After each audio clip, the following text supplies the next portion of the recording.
What's up YouTube? Welcome back to my channel. Hope you guys have had a great holiday period, a great new year. It's time to put 2020 behind us and start 2021 with a fresh mindset. I mean, it's a pretty cold start as it is right now. I'm sure you can see all this steam coming out. But let's get back to the topic on hand, which is alcohol, the consequences of it, and how you can adapt it around your health and fitness and lifestyle goals. So I want to begin by just talking a little bit about what happens when alcohol enters your body, so the impacts of it within your body. To be honest, I've got quite in detail work on this, and this part of the video was gonna be maybe a little bit too much for you guys to not even handle necessarily, but want to hear. So I've refined it to a point where it's basic enough for you to understand but not bore you, because to be honest, you don't really need to know that much behind the science of it and the terminology and so on, but just more of the impacts it has basically. So when you drink alcohol, your liver metabolizes about 90% or more of it.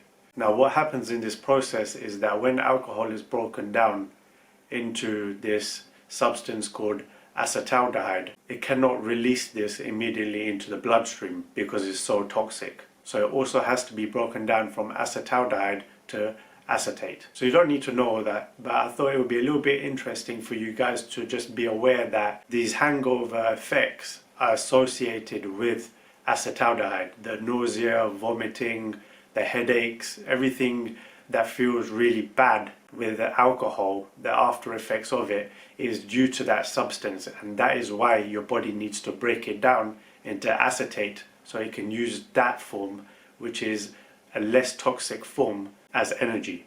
But more than that substance, it's the whole process of your body having to break down alcohol that has consequences on these other metabolic pathways within your body, and that's what's more important to know. Your body's main energy sources come from first carbs, then fats, and then last aminos.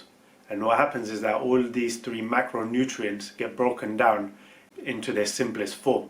So for carbs it will be glucose, for fats it will be fatty acids or glycerol, and for protein it will be amino acids. But once these have all been broken down into those forms, they can then be used for their purpose. But the point is that when your first form of energy, your first source of energy, what your body uses, which is glucose, is unavailable at that point because you might be in a deficit, then it breaks down these fatty acids, or worst comes to worst, your amino acids, and converts that into glucose to use for energy. These are the pathways that get suppressed and dysregulated when you consume alcohol. So I think that's a little bit important to understand, because if you sort of summarize it, what you're saying is that alcohol, when it enters your body, is your body's source of energy.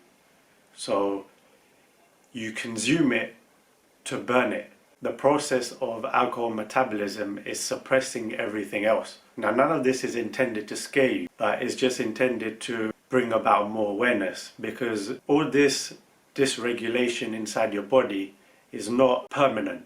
It's just there while alcohol is in your body. But that's all I want to say on that part, because there's no need for me to go into more detail on that front. Now, if we look at alcohol from a caloric point of view, it is pretty high up there, just under fat when it comes to energy density. 1 gram of fat is 9 calories. Alcohol, 1 gram is 7 calories. And protein and carbs, both per 1 gram, is only 4 calories. But the difference between alcohol and these other three macronutrients is that there's a place for it within the body. It can be used as an energy source. It can be used to build muscle. Fats are used to insulate your body. They're also what your cells are built around, whereas alcohol has no benefit to your body. So really, technically speaking, the only use for alcohol as an energy source is to get rid of more alcohol that's within your body. But that's not to say you can't drink alcohol. This is more to do with those that are very frequent drinkers, those that binge on a very frequent basis. They're sort of chronic drinkers, right? They're going to have chronic issues with alcohol. But if you're going to binge once a month or once every 2 weeks, it's unlikely to have a very bad impact on your body unless you have any pre-existing conditions. Even 1 or 2 drinks daily is unlikely to impact your health. It's definitely not going to help towards your goals in any way, but if it's something that you really require, then it's not going to impact it that badly because you're not going to have any hangover symptoms. Alcohol won't linger around in your body for a long period, so it'll be pretty easy for your body to get rid of it from its system. So there is a place for alcohol, but just know that binging every week and even more frequently than that is probably not ideal, not only for your health, but towards your weight loss, your muscle building, or any type of health or fitness goal you have. So with that being said, how can we adapt our exercise around alcohol, around these days that we binge, right? So by now you probably realize that alcohol has a big impact on your body's metabolism pathways. So just thinking of it from that point of view, you should be able to realize that having training on or around those days is probably not a good idea. Before the day of drinking is probably fine. On the day of drinking, the issue with that is, let's say you had your workout and you ate your food to try and recover, but then you go on a binge after that. It's very unlikely that you're going to be able to recover. Your body is not going to be able to process all your nutrients efficiently in order to be able to recover your body on that day. So in a way, there's a small price that you have to pay that you might not reap the most benefits from that training session. And the same goes for the next day, depending on how much you drank and how much alcohol is still in your body, because you got to realize it takes a while, depending on how much you've drank, for your body to get rid of that alcohol. It won't start utilizing other nutrients, other macronutrients in your meals until it can clean alcohol from its system. So even the next day, it will be very difficult for your body to recover or start the recovery process. So working out after alcohol probably is not going to have those benefits that you want. Alongside nutrition, your sleep will suffer, you'll be dehydrated, mentally you won't be in the best place. So it all accumulates for a very average session and a lot of energy expenditure towards something that's not going to even give you the end benefit that you want. But with all that being said, this is what I would say. First of all, definitely do not have training sessions set in stone for the day of drinking or prior to the day of drinking.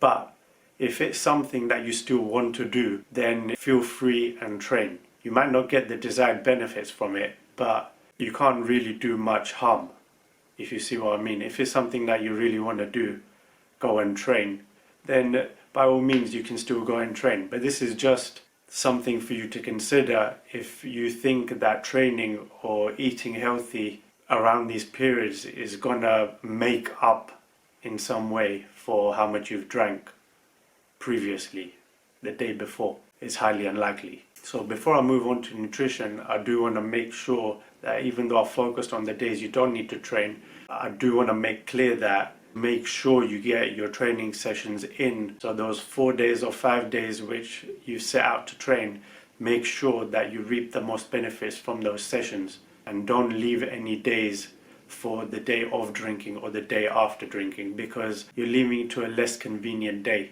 a less beneficial day even. Now when it comes to nutrition, it's pretty simple. You want to make sure that you're in a calorie deficit throughout the week, and that includes alcohol. So if you plan on going on a binge for 1 day during the week, you have to consider alcohol. You have to consider the fact that you might eat a bunch of unnecessary, unplanned foods if that is something that you do. Because you have to realize that when you're intoxicated, you can make very poor decisions, and these calories, they don't just mount up a little bit, they mount up to a point where they can throw your whole week's worth of work down the toilet. We're not just talking about a couple of 100 calories, you're talking about upmost towards 1,000 calories in excess of what you should have been at the end of the week. So I hope that helps you guys plan for these days that you plan on going out, socializing with your friends or family, having a little bit more drink than you would do in a normal circumstance. But I do want to end off with a couple of thoughts of my own and address a few negative perceptions that surrounds alcohol. First of all, this video is not meant to put a stigma on alcohol. The fact that it has no benefit in your body doesn't mean that it has no place in your lifestyle. Directly, it's not the cause of why you're fat, and it's probably not the cause of why you're so unhealthy. Not everyone's a chronic alcohol drinker, and you gotta understand that. The issues start occurring when you probably binge too heavy every weekend or every other day and so on. You probably already know that, to be honest, and I'm probably not the guy to be telling you not to drink every day.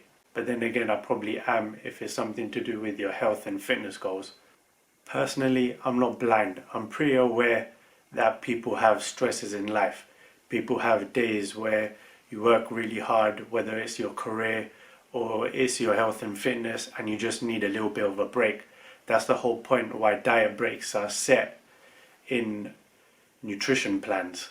When you go so hard for months and months to lose weight and you hit a plateau or something, it's important to have a break. It's important to get your energy levels up, because during these times your energy levels dip to a point where you can't even perform at the gym anymore. Your career starts suffering, so you need that bit of release so that you can get your energy levels up. The same applies to alcohol. It definitely shouldn't be depended on, but it's definitely something that can help mentally. Having these events and being around family, drinking, can release you from a lot of stress, a lot of lifestyle stress, which can then help you long term. So that's it for this video, guys. I hope you enjoyed it. If you did, please be sure to give it a like. Be sure to give it that thumbs up. Do subscribe to my channel if you like my content. And I told you I'm coming back with videos every week, and I'll definitely see you on the next one. Happy New Year, guys, and let's kill 2021.